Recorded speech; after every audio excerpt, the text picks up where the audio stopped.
Na Saido Ntibazonkiza, kiongozi aidha captain wa timu ya Vital'o, tayari sasa mchezo umekwisha. Katika timu ya Vital'o imeweza kuibuka na ushindi wa bao 4-2 dhidi ya timu ya selection ya kocha Ale Olivier Niongeko. Mechi umeona vipi? Mechi ilikuwa sawa na nadhani umeona tofauti. Vital'o imeshinda, hongera kwa vijana wako sawa. Saido Ntibazonkiza, toka Vital'o yanze mazoezi hajaonekana.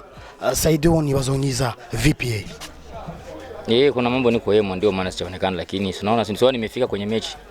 Maana yake niko na ndio maana mimi niko hapa. Sasa usina shaka wala kuna wasiwasi, mimi nipo tu hapa ndo nyumbani. Kwa hiyo Vital'o, Saido Ntibazonkiza ataonekana katika timu ya Vital'o mwaka huu au ana madili zake zingine? Tusubiri tuone inshallah. Tusubiri tuone yatakayotokea, nitaona sio mbali. Timu kikosi cha Vital'o umekiona vipi? Ni unaona kikosi kipya? Iko sawa. Wako sawa na nadhani wakiendelea hivi kama jinsi wamecheza leo ikiwa ni hivyo, nadhani msimu mambo yatakuwa mazuri zaidi. Vital'o ni timu yako, objectif yenu ni ipi mwaka huu?